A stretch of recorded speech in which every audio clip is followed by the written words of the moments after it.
Hello दोस्तों, नमस्कार, राधे राधे। कैसे हैं आप सब? आई होप आप लोग अच्छे होंगे, मस्त होंगे और अपनी पढ़ाई ज़बरदस्त तरीके से कर रहे होंगे। दोस्तों, हम लोग देख रहे थे यूपी जीके जूनियर असिस्टेंट या यूपी ट्रिपल एससी का आप कोई भी एग्जाम दे, सबके लिए इंपॉर्टेंट है। देखिए, हमने 6 टॉपिक आपके कवर करा दिए। चैप्टर तो 6 ही लिखे हैं, लेकिन उसमें टॉपिक बहुत सारे रहते हैं दोस्तों, आप जानते भी हैं ये चीज़। तो हम कोशिश करते हैं कि फर्जी जो है भौकाल ना कस के, जो चीज़ रियलिटी है उसे रूबरू कराया जाए आपको। अगर हम बात करें तो यहाँ देखिए, आज हम 2 टॉपिक इसमें कवर करेंगे, चैप्टर 7 और चैप्टर 8। इसमें क्या है, एक है नदी घाटी परियोजना, दूसरा हम पर्यटन देखेंगे। उसके बाद फिर कल हम उद्योग देखेंगे। उद्योग में लगभग 150 क्वेश्चन के आसपास हैं। कितने हैं दोस्तों? 150। और मेरा मानना है, देखिए, हर टॉपिक से आपको 1 क्वेश्चन 2 क्वेश्चन देखने को मिलेगा, क्योंकि आपके एग्जाम में 20 क्वेश्चन यूपी जीके के आएंगे। दोस्तों देखिए, थोड़ा डीप भी पढ़ते रहिए आप लोग, ठीक? कोई भी बुक हो उसे भी पढ़ते रहिए साथ में। यूपीआईक्यू है, इससे पहले मैंने एक बुक कंप्लीट करा दी है, अभी और करा देंगे दोस्तों। एग्जाम तक मैं मैक्सिमम चीज़ें कवर कराने की पूरी कोशिश करूँगा, तो इसीलिए थोड़ा ध्यान देंगे आप, बस शर्त कि आपको मेहनत करनी है, ठीक दोस्तों? तो हम लोग शुरुआत करते हैं। अगर हम बात करें दोस्तों, यहाँ पे देखेंगे चैप्टर 7 देखते हैं पहले, उसके बाद फिर 8 देखेंगे। और इम्पोर्टेंट है, नोट कर लीजिएगा। लिखा है सिंचाई एवं बहुउद्देशीय परियोजना घाटी, मतलब नदी घाटी परियोजना, आप जानते भी हैं। देखिए, बहुउद्देशीय का मतलब होता है कि जो ये परियोजना होती है नदी घाटी, ये कई सारे काम आते हैं। जैसे कृषि के क्षेत्र में भी आ जाएगी, ठीक, मछली पालन में भी आ सकती है, और भी बहुत सारी चीज़ों में, जैसे बिजली, ये हाइड्रो यानी जल विद्युत परियोजना, जल विद्युत बनाने के लिए भी प्रयोग किया जा सकता है। तो इसीलिए इसमें बहुउद्देशीय है, सिंचाई के लिए भी होगा ही, सीधी सी बात है। तो यानी इसमें बहुत सारे उद्देश्य छिपे हुए हैं, इसलिए हम बहुउद्देशीय नदी घाटी परियोजना कहते हैं। अगर हम बात कर, लिखा है निम्नलिखित में से कौन सी बहुउद्देशीय नदी घाटी योजना जो है या परियोजना बेतवा नदी पर बनाई गई? दोस्तों देखिए, बेतवा नदी पर माता टीला बांध बना है। अगर हम इसके ट्रिक बताएं आपको, देखिए, एक परीक्षा बांध है, वो भी किस नदी पर है? बेतवा नदी पर है। एक सुकमा डुकमा बांध है, किस नदी पर है? बेतवा नदी पर। सुकमा और डुकमा, ठीक दोस्तों, डुकमा बांध। तो ये 3 बांध नोट कर लीजिएगा, खट से तुरंत कर लीजिएगा। देखिए, बेटवा को याद कर लीजिए, बेटवा, ठीक। बेटवा हमारा क्या दे रहा है? परीक्षा दे रहा है, और उसकी माता जो है ना, उसे टीका लगा रही, यानी माता टीला टीका लगा रही हैं। तो इस तरह अब देखिए कुछ, ताकि उसमें कुछ सुकमा डुकमा उसके साथ ना हो जाए। अरे कुछ भी ये नहीं बन रहा है, लेकिन आप अपने हिसाब से बना सकते हैं। तो परीक्षा, बेटवा, माता, टीका, तो इस तरह आप आराम से याद कर सकते हैं। और वैसे इसकी ट्रिक तो मैं अलग ही बताया था दोस्तों, और यूपी में है, ये आप जानते ही हैं, ठीक दोस्तों। अब देखिए, हम यहाँ पे थोड़ा पढ़ देते हैं। लिखा हुआ है कि माता टीला बांध का निर्माण 1958 ईस्वी में बेतवा नदी पर मध्य प्रदेश सरकार की सहायता से किया गया था। यह बहुउद्देशीय परियोजना से मध्य प्रदेश तथा उत्तर प्रदेश के कुछ भाग, जैसे झांसी है, जालौन है, ग्वालियर है, हमीरपुर आदि जो है लाभान्वित होते हैं। अगर हम आगे बात करें तो निचली गंगा नहर कहाँ पर गंगा से मिलती है? तो निचली गंगा नहर नरौरा से मिलती है दोस्तों। देखिए, कल मैंने आपको बताया था गंगा का मैदान, जब मैं बता रहा था तो उसमें मैंने बताया था कि जो हमारा ऊपरी गंगा का मैदान है वो अरावली से, मान लीजिए अरावली जो श्रेणी है वहाँ से ले करके और आप चले आइएगा प्रयागराज। प्रयागराज से अम्बाला कटक जो नहीं, अरावली का क्षेत्र जो दिल्ली के आसपास पड़ता है, देखिए थोड़ा बहुत उधर हो सकता है, लेकिन इतना ही मान के चलिए आप, वहाँ से लेकर के और प्रयागराज से फिर कोसी, और कोसी से फिर तीस्ता। तो ये 3 हो जाएंगे, यानी ये ऊपरी गंगा का मैदान, मध्य गंगा का मैदान और फिर निचली गंगा का मैदान। तो वही जो है इसमें जैसे अब दिया हुआ है निचली गंगा का, मतलब निचली गंगा नहर की बात कर रहा है। इसमें क्या कर रहा है? नहर। देखिए, वहाँ मैदान था, यहाँ नहर था, लेकिन मुझे याद आया तो मैं एक बार और आपको रिकॉल करा दिया, ताकि दोस्तों कभी एग्जाम में अगर आए बाई चांस तो आप करने के मतलब उसमें रहें, ठीक। अगर हम बात करें यहाँ पे, तो ये नरौरा से निकाली गई, और आपको पता है कि उत्तर प्रदेश का एकमात्र जो है परमाणु बिजली संयंत्र कहाँ है? नरौरा में है दोस्तों, यूपी में, बुलंदशहर में, ठीक। अगला है, देखिए यहाँ पे नरौरा नामक स्थान बुलंदशहर से निकाला गया है। इसका जो निर्माण कार्य हुआ वो 1872 में प्रारंभ हुआ और 1878 में समाप्त हुआ। हमारे यहाँ जनगणना सबसे पहले 1872 में शुरू होती है, ये आपको तो पता होगा ना। देखिए, वहाँ से रिलेट करिए। अगला, इस नहर की कुल लंबाई कितनी है? तो 8800 किलोमीटर है दोस्तों। कानपुर शाखा और इटावा शाखा इस नहर की 2 मुख्य शाखा हैं, एक कानपुर शाखा है, एक इटावा शाखा है। अगला, निम्नलिखित में से कौन सी जल विद्युत परियोजना उत्तर प्रदेश से बाहर स्थित है? तो दोस्तों, उत्तर प्रदेश से बाहर टिहरी बांध हमारे यहाँ नहीं, उत्तराखंड में है टिहरी बांध। टिहरी जल विद्युत परियोजना उत्तराखंड के टिहरी गढ़वाल से भिलांगना और भागीरथी के संगम पर, यह संगम के निकट भागीरथी नदी पर बनाई गई है। इस परियोजना का मुख्य उद्देश्य जो है वो भागीरथी एवं भिलांगना नदियों के अतिरिक्त जल का संग्रह कर सिंचाई, बाढ़ नियंत्रण एवं विद्युत उत्पादन करना है। जबकि जो है छिबरो, रिहंद और खोदरी उत्तर प्रदेश में है। अब देखिए, नोट करना आपका काम है दोस्तों। कभी पूछ ले छिबरो कहाँ है, या पूछ लिया खोदरी कहाँ है, रिहंद तो आप बता लेंगे दोस्तों। तो ये आपको थोड़ा नोट कर लीजिएगा, ज़्यादा इंपॉर्टेंट होगा। ठीक दोस्तों, अगला है भारत के पीने के पानी की ज़रूरत को पूर्ण करने के लिए 6 राज्यों के द्वारा कौन सा संयुक्त अभियान चलाया जा रहा है। तो ये दोस्तों केन बेतवा लिंक 6 राज्य जो जिसमें शामिल हैं वो राज्य हो जाएगा इसमें हमारा रानाको देसी केन बेतवा है लिंक, हथनी कुंड बैराज है, बन सागर डैम है। तो इसमें दोस्तों हमें लगता है पहला तो नहीं है, कहीं देख लेते हैं। इसमें लास्ट वाला दोस्तों दिया है जो रानुका उद्देश्य दोस्तों, ये देखिए कंफ्यूज इसीलिए हो गया, रेणुका होना चाहिए इस तरह, रानुका नहीं दोस्तों, रेणुका जी बहुउद्देशीय परियोजना ये होना चाहिए मेरे ख्याल से। यहाँ जो है इंग्लिश में अलग लिखा रहा होगा, हिंदी में से रानुका कर दिए होंगे। रेणुका होता तो दोस्तों मार देते आराम से आप, ठीक, क्योंकि ये तो पढ़ा है जैसे हर जगह रेणुका ही हमने भी पढ़ा है, आप भी पढ़े होंगे, लेकिन यहाँ रानुका लिखा है ना दोस्तों। तो ये चीज़ है। तो ये 6 राज्य हैं, जैसे हिमाचल प्रदेश है, दिल्ली, राजस्थान, उत्तराखंड, हरियाणा, ये सब मिला करके 6 राज्य बनते हैं, राजस्थान वगैरह। इसके तहत यमुना नदी पर 3 और इसकी सहायक नदी टोंस पर 2 जल भंडारण परियोजना बनाए जाएंगे। उत्तर प्रदेश का धनरौल बांध जो है निर्मित है, तो ये दोस्तों घग्गर नदी पर है। कहाँ है? घग्गर नदी पर स्थित है। उत्तर प्रदेश का जो है धनरौल बांध घग्गर नदी पर है। यह उत्तर प्रदेश के सोनभद्र जिले के राबर्ट्सगंज से 23 जो है किलोमीटर दूरी पर स्थित है। इसके जल से निकटवर्ती जिले मिर्जापुर, चंदौली, सोनभद्र में सिंचाई की जाती है। घग्गर नदी पर बनने की वजह से इसे घग्गर बांध भी कहते हैं। अगला उत्तर प्रदेश में अर्जुन बांध कहाँ पर स्थित है? तो ये चरखारी महोबा जिला में स्थित है। कहाँ? चरखारी महोबा जिला में स्थित है। माता टीला बांध ललितपुर में है, रिहंद सोनभद्र में है। और अगर हम बात करें गोविंद सागर बांध ललितपुर में है। मथुरा आगरा को पर्याप्त जल उपलब्ध कराने के लिए गोकुल बैराज परियोजना आप जानते होंगे दोस्तों, ये आगरा और मथुरा को पर्याप्त जल उपलब्ध कराने के लिए बनाई गई थी, तो गोकुल बैराज परियोजना हो जाएगा। अगर हम आगे दोस्तों बात करें, यहाँ पे देखिए वही चीज़ें लिखी हुई हैं। ये पेयजल की सबसे बड़ी मतलब बहुउद्देशीय परियोजना है यूपी की। अगर हम बात करें बुंदेलखंड सूखे क्षेत्र में जल देने के लिए कौन सी 2 नदियों को जोड़ा गया है? तो केन बेतवा लिंक परियोजना, आप आराम से जानते हैं दोस्तों, अभी इसका उद्घाटन भी हाल ही में हुआ था, तो आप ये याद रखेंगे, यूपी एमपी की संयुक्त परियोजना है। ठीक दोस्तों, अगर हम बात करें गोविंद वल्लभ पंत सागर परियोजना कहाँ स्थित है? तो ये मिर्जापुर, अब देख मिर्जापुर में है, तो ये 2 हट जाएंगे। अब मिर्जापुर और देवप्रयाग का कोई अर्थ नहीं बन रहा, क्योंकि उत्तराखंड और यूपी से हो जाए, ये दोस्तों बन जाएगा मिर्जा और पिपरी में। ठीक दोस्तों, लिखा है कि गोविंद वल्लभ सागर परियोजना सोनभद्र जिले के पिपरी गांव में स्थित है। उसका जलाशय क्षेत्र मध्य प्रदेश और उत्तर प्रदेश की सीमा पर अवस्थित है। वह सोन नदी की सहायक रिहंद नदी पर अवस्थित है। भारत की सबसे बड़ी कृत्रिम झील है। अगर हम आगे बात करें निम्नलिखित में से कौन सा एक बांध उत्तर प्रदेश में नहीं है? तो उत्तर प्रदेश में बदुआ बांध नहीं, अडवा, अहरौरा, बघेलखंड। अब देखिए इसे नोट करने की आपकी थोड़ा जिम्मेदारी है, कर लीजिएगा दोस्तों, हल्के में न ले कुछ भी।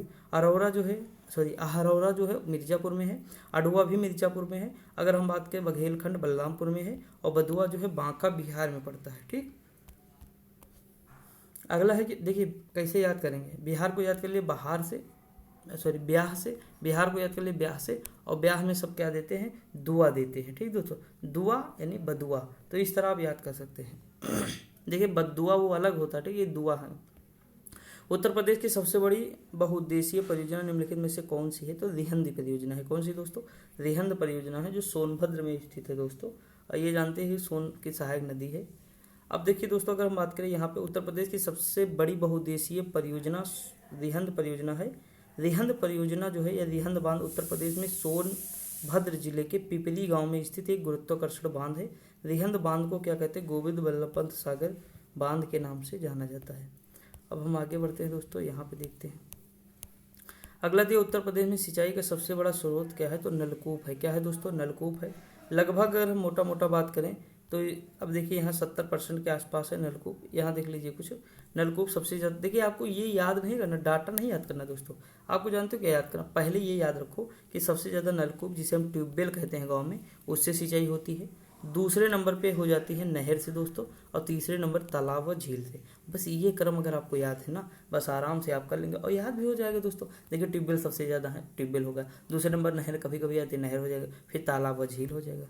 तालाब से सबसे ज़्यादा सिंचाई जो होती है ना दोस्तों, वो होती है तमिलनाडु में। उत्तर प्रदेश में निम्नलिखित सिंचाई साधनों में से किससे सर्वाधिक क्षेत्रफल सिंचित है? तो नलकूप है, ऑप्शन नंबर बी हो जाएगा। अगला है कि निम्नलिखित में से कौन सा नहर उत्तर प्रदेश में अधिकतम क्षेत्रफल की सिंचाई करता है, तो वो शारदा नहर है दोस्तों। सब यूपी की सबसे लंबी नहर है शारदा नहर। अगर हम देखिए इसके बारे में थोड़ा डिटेल से पढ़ेंगे क्योंकि क्वेश्चन बन सकता है कुछ भी।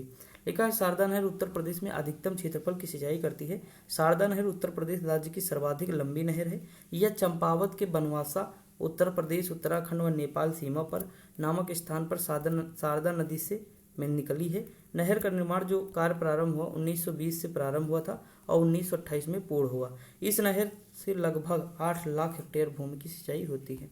अगर हम आगे बात करें तो प्रदेश की सबसे लंबी नहर यही नहर है दोस्तों, शारदा नहर है। उत्तर प्रदेश में नलकूप एवं कूप से सिंचित अधिकतम क्षेत्रफल वाला राज्य भारत का पूछा है दोस्तों। उत्तर प्रदेश यहाँ आंसर ही दे दिए हम, यहाँ उत्तर प्रदेश हो जाएगा। ठीक दोस्तों, सबसे ज़्यादा नलकूप और कूप से जो सिंचाई होती है यूपी में होती है। अपने आगे बढ़ जाएं। देखिए देश में नलकूपों तथा कूप द्वारा सिंचित अधिकतम क्षेत्रफल वाला राज्य जो उत्तर प्रदेश है। लगभग दोस्तों 73-74% भागफल जो है सिंचाई होती है।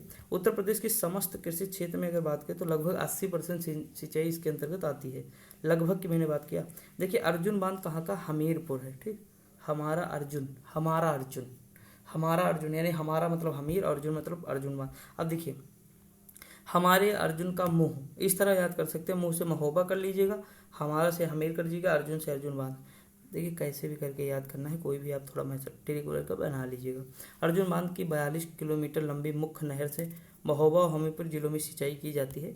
अतः अर्जुन बांध नहर से उत्तर प्रदेश का लाभान्वित जिला हमीरपुर है। अगर हम आगे बात करें निम्नलिखित में से कौन सी उत्तर प्रदेश की पेयजल परियोजना है, तो गोकुल बैराज परियोजना है। जस्ट हम लोग ऊपर देखें आगरा और मथुरा में। अगर देखिए बात करें या 1980 में इसका निर्माण कार्य प्रारंभ हुआ था। आगरा, मथुरा, वृंदावन नगरों को पेयजल उपलब्ध कराने के लिए किया गया था। उत्तर प्रदेश के मथुरा और गोकुल के मध्य यमुना नदी पर इस परियोजना का निर्माण किया गया है। अगला क्वेश्चन, उत्तर प्रदेश में रानी लक्ष्मीबाई बांध परियोजना।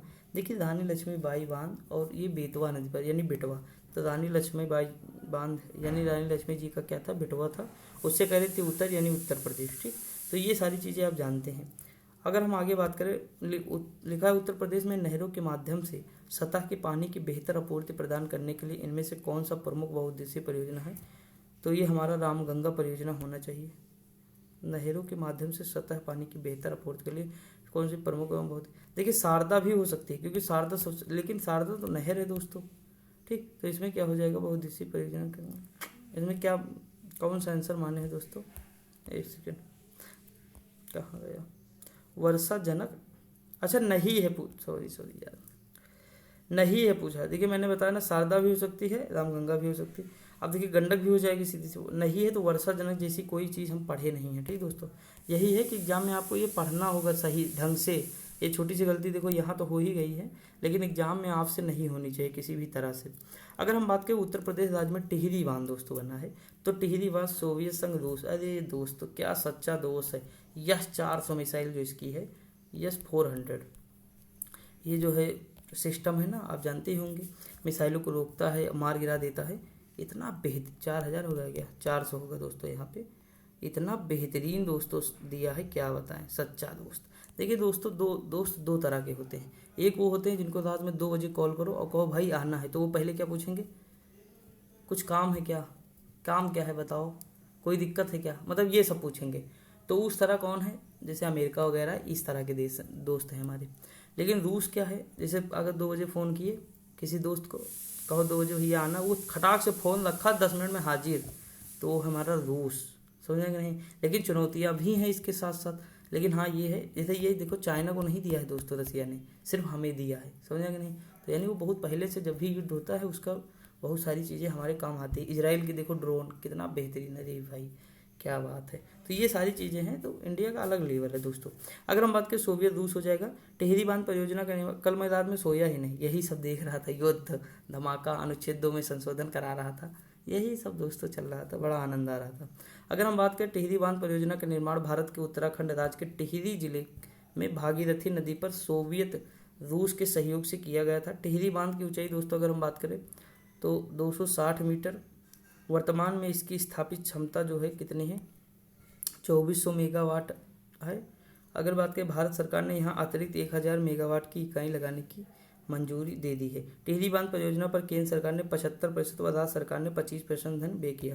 दोस्तों रात में कल बहुत कम लोग सोए होंगे। मैं तो सोचता था पूरा कब्जा कर लें दोस्तों आराम से पाकिस्तान को और मिला लें, झंझट खत्म हो जाए डेली डेली का। कहीं आतंकवाद बढ़ रहा है, कहीं अशांति फैल, सबसे ज़्यादा अशांति पूरी दुनिया में फैला है ना, और आतंकवाद को जन्म दिया है तो इसी ने दिया है दोस्तों। ठीक, तो ये सारी चीज़ें ये ख़त्म हो जाए जल्दी से दोस्तों, सब मिला लिया जाए, कुछ संशोधन हो जाए, योगी जी को वहाँ बैठा दिया जाए, तो ये सारी चीज़ें होनी चाहिए। कुछ डेली डेली की नौटंकी दोस्तों जो करता है ना, बहुत नौटंकी करता सच में। अगर हम यहाँ बात करें दोस्तों, उत्तर प्रदेश राज्य में निम्नलिखित में से सबसे ऊंचा बांध, अभी बहुत सारी खबरें आएंगी शाम तक, फिर उसके बाद फिर अभी चलता रहेगा ये युद्ध, क्योंकि वो बाज नहीं आएगा ना, जब तक हम उसे तोड़ेंगे नहीं तब तक छोड़ेंगे नहीं। लिखा है उत्तर प्रदेश राज्य में निम्नलिखित में से सबसे ऊंचा बांध कौन सा है दोस्तों, तो ये रामगंगा बांध है, ये धामपुर बिजनौर में बना हुआ है। ठीक दोस्तों, अगर हम बात करें बेतवा नदी ललितपुर में माता टीला बांध है, रिहंद सोनभद्र में है दोस्तों। अगर हम बात करें मेजा बांध, ये इंपॉर्टेंट है दोस्तों, मेजा बांध है मिर्जापुर में, बेलन नदी की सहायक है। बेलन नदी के बारे में, बेलन नदी घाटी सुने हैं कि नहीं आप, ये सब हिस्ट्री में सुने होंगे पाषाण काल में। उत्तर प्रदेश राज्य में परीक्षा बांध, अब देखिए परीक्षा देने कौन जा रहा है, बेटवा जा रहा है, तो बेटवा यानी बेतवा नदी हो जाएगा। ठीक दोस्तों, अगर हम आगे बात करें यहाँ पे देखिए जो क्या है, हमीरपुर में बेतवा नदी हमीरपुर के निकट यमुना नदी में मिल जाती है, ये भी याद रखना, मैंने आपको बताया भी था। अब हम देखते हैं दोस्तों पर्यटन। ठीक, तो इतने क्वेश्चन हमारे उद्देश्य परियोजना थे, पर्यटन देख लेते थोड़ा। लिखा निम्नलिखित में से कौन सा सुमेलित नहीं है। लिखा पहला शहीद विजय सिंह पथिक खेल परिसर, ये मिर्जापुर में दोस्तों नहीं, ग्रेटर नोएडा या गौतम बुद्ध नगर में है, तो पहला गलत।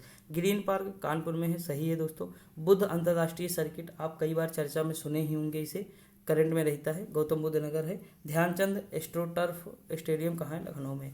लिखा है निम्नलिखित भारतीय पर्यटन के स्वर्ण त्रिकोण में उत्तर प्रदेश का कौन सा शहर शामिल है, तो आगरा में है। अब देखिए कौन कौन से शहर इसमें आते हैं दोस्तों, ये इंपॉर्टेंट है।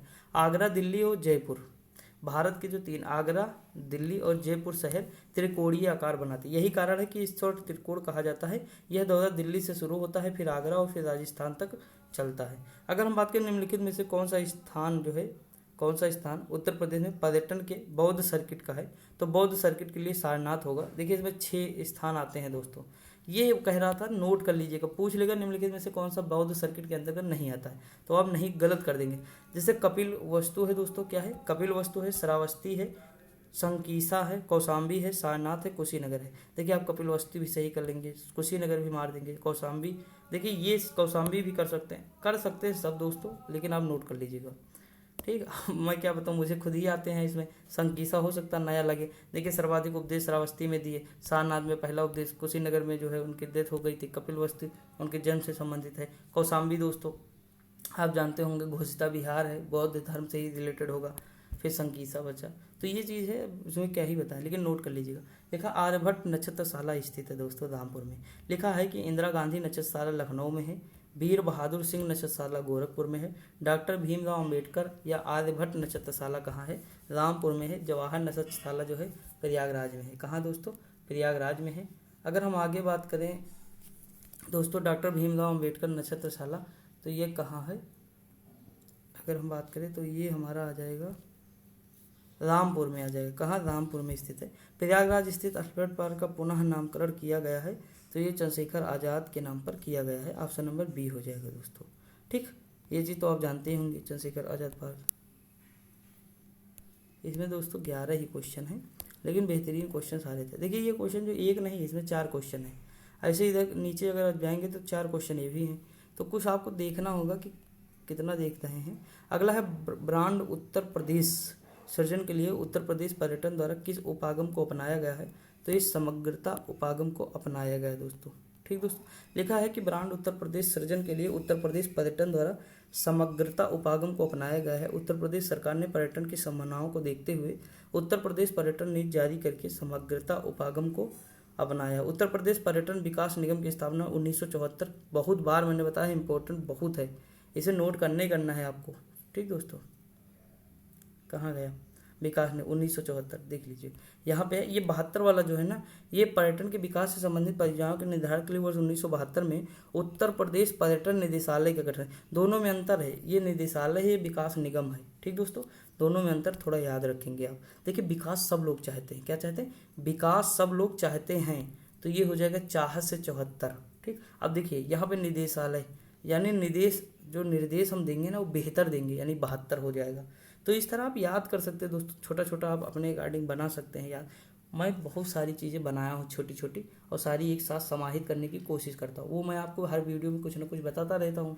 अब देखिए एक साथ मैं वो चीज़ें अगर बताऊँ, देखिए दिक्कत क्या है पता है, मैं अगर छोटी छोटी वीडियो लाऊँ 10-10 मिनट की ना दोस्तों, और उसमें सारी ट्रिक बताता चलो, हर एक टॉपिक 200 टॉपिक 300 टॉपिक चूज कर लो और 10 मिनट की वीडियो बना कर ट्रिक बता, वीडियो चलेगी नहीं दोस्तों, कोई देखेगा उसे नहीं, 10 आदमी 20 आदमी देखेंगे, मनोबल टूट जाता है। मैं पहले वीडियो बना रहा था दोस्तों, बहुत अच्छे से मरुस्थल पढ़ा रहा था, चित्र दिखा रहा था, बताओ हर एक मरुस्थल का चित्र उसमें दिखाया था जितने पढ़ाया था।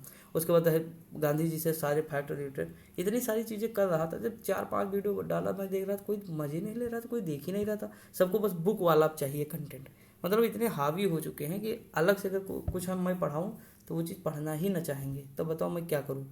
मेरी फिर मजबूरी बन जाती है कि वो अपनी चीज़ें जो मेरे पास नोट लिखा हुआ है या जो चीज़ मैं जानता हूँ वो कहाँ बता पाऊँगा, क्योंकि आपको इसमें आनंद आता है तो वहीं पे बताना पड़ता है। तो ये सारी चीज़ें आपको समझना चाहिए कि जब चीज़ें वो मैं अपलोड करूँ उसे देखें ज़रूर। अब पता है बोर्ड वाली जो क्लासें हैं मेरी, आप जाएंगे उससे बेहतरीन कंटेंट आपको कहीं नहीं मिलेगा। 20 टॉपिक भले ही मैंने उसमें 20-22 वीडियो ली हैं 10-12 मिनट की, एक वीडियो 10-12-13-15 मिनट के नीचे ही है दोस्तों। आप देखेंगे उसे इतना बेहतरीन कंटेंट दिया, हर चीज़ के बारे में बड़ी डिटेल से पढ़ाया है। मतलब अगर वो टॉपिक जैसे विटामिन लिए तो विटामिन खत्म कर दिया बेहतरीन तरीके, उससे बाहर आरओ में नहीं पूछा दोस्तों, आरओ हुआ था पूछ लिया था, उसी में से था क्वेश्चन, पीसीएस भी उसी में से क्वेश्चन, प्रीलिम्स की मैं बात कर रहा हूँ, ठीक। उसके बाद फिर मतलब आरबीआई के बारे में सारी जानकारी मैंने दे दी थी, मतलब और लोकसभा की सारी सीटें याद करा दी थी, और भी बहुत सारे टॉपिक थे ऐसे जो बेहतरीन तरीके से मैंने कराया। लेकिन जब देखेंगे तभी तो, देखिए छोड़ो ये, यहाँ देखो उत्तर प्रदेश में बौद्ध परिपथ या सर्किट का भाग नहीं, देखिए मैंने अभी जस्ट कहा था इसमें से एक क्वेश्चन आ जाएगा जो आप गलत। देखिए इसमें कपिल वस्तु भी था, कुशीनगर संकेत, इसमें यानी चारों है दोस्तों, इसमें क्या है चारों हैं, 6 शामिल थे, इसमें चारों है, तो इसमें कोई नहीं है, लेकिन इस तरह क्वेश्चन बन सकता है। लेकिन उत्तर प्रदेश में स्थित काशी एक प्रसिद्ध भारतीय तीर्थ केंद्र है, या निम्नलिखित में से किस नदी के तट पर स्थित है, तो ये दोस्तों गंगा नदी के तट पर है काशी। अगर हम बात करें यहाँ पे उत्तर प्रदेश में यूपी पर्यटन द्वारा बुंदेल सर्किट में निम्नलिखित में से कौन से गंतव्य शामिल है। अब देखिए बुंदेलखंड सर्किट अलग है दोस्तों, इसे याद रखना है। तो इसमें देखिए दोस्तों, इसमें ये आ जाएगा ऑप्शन नंबर क्या हो जाएगा, डी, बिट्टूर, चित्रकूट, झांसी, कौलिंजर, महोबा, ठीक दोस्तों। ऑप्शन नंबर क्या हो जाएगा, तो ऑप्शन नंबर डी हो जाएगा। तो दोस्तों इसमें देखिए हमारे ये 11 क्वेश्चन ही थे, लेकिन बेहतरीन क्वेश्चन थे, तो आपको इसमें नोट कर लेना चाहिए। और बाकी ऊपर जो चीज़ें थी मैंने आपको बताई ही हैं, तो ये सारी चीज़ें कंप्लीट कर लीजिए। बाकी दोस्तों पढ़ते रहिए, कोई दिक्कत होगी तो कमेंट कर दिया करिए, कमेंट करते नहीं आप लोग, बहुत गंदी आदत दोस्तों। मेरा कोई चैनल मतलब इतना बड़ा नहीं है कि कमेंट ना करोगे तो बहुत लोग कर देंगे दोस्तों। जब इतने कम ही लोग हैं फिर भी कमेंट नहीं करते हैं, थोड़ा बुरा लगता है, लेकिन कोई दिक्कत नहीं, अब क्या ही कर सकते हैं ना, ज़बरदस्ती तो कुछ कर नहीं सकते दोस्तों। तो ये चीज़ है, बाकी अब क्या ही बताएं। तो बाकी पढ़ते रहिए दोस्तों, आप मस्त रहिए, खुश रहिए। हिंदी भी आप पढ़ते रहिए, हिंदी की क्लासें चल ही रही हैं, सारी चीज़ें। जल्द ही कंप्यूटर रीजनिंग की क्लास शुरू हो जाएगी। बस ये समझ लीजिए कि इस सोमवार से समझिए दोस्तों, सोमवार से क्लासें आपको मिलना शुरू हो जाएंगी। हो सके तो संडे से भी हम रख सकते हैं। तो ये है कि जल्दी ही आपको क्लासें मिलेंगी, ठीक दोस्तों। पढ़ते रहिए, मस्त रहिए, खुश रहिए। मिलते हैं अगली वीडियो में। Thank you so much.